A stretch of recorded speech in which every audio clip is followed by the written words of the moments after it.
first met the Ursulines when I was 5 years old. I got to go to school one day with my older brother, who was a year ahead of me, and we didn't have kindergarten in those days. So I had a good experience with a sister that year, and I couldn't wait to go to school. I had Ursulines all the way through my grade school career, and the sister that was in charge of the 5th through 8th grade took me under her wing. We were the last kids to leave school at the end of the day, and she would socialize with us, she played cards with us, and she played ball with us. And she even did, for me, but I was the only girl my age, she let me go back into part of their living quarters, which was, I think now, against the rules, and let me help her, at least she pretended to let me help her cook supper when she would be cooking. And we developed a nice relationship. This was Sister Paul Marie. She ended up typing up a little prayer book for me with prayers and glued holy cards in one of these miniature notebooks.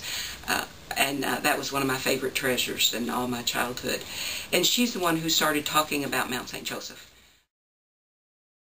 So when I was a 13-year-old, I collected all the things I needed to do to go to the academy, and went off to boarding school, and there met, again, wonderful teachers. All the teachers there during my high school career, except 2, were Ursuline sisters. I loved the place of the Mount, I loved the beauty of the Mount, and I loved the sisters. They were surrogate mothers, many of them. And in all of those visits, she talked about the joys of teaching. I had never envisioned myself as a teacher. And when I went back to Brescia to the dorm at the end of that weekend, I had been profoundly moved by suddenly beginning to think that teaching might be a worthwhile way to spend a life.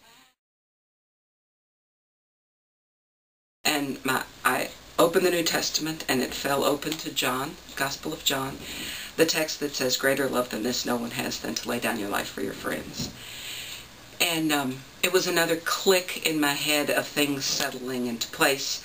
And to describe what happened sequentially, it feels like it took a long time, but actually it was just a matter of seconds. I suddenly realized that I had wanted to give my life in service, and that I had always loved God, and that if I wanted to give my life, why not give it all?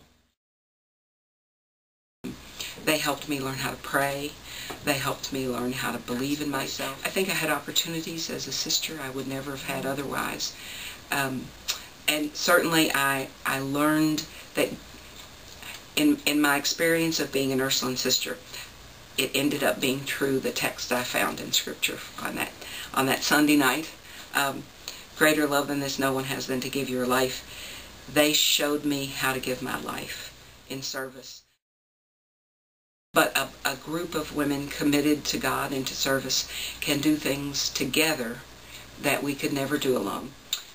It has been a good way to spend a life. It has been a wonderful way to spend a life. I can't really imagine my life not being an Ursuline sister of Mount St. Joseph.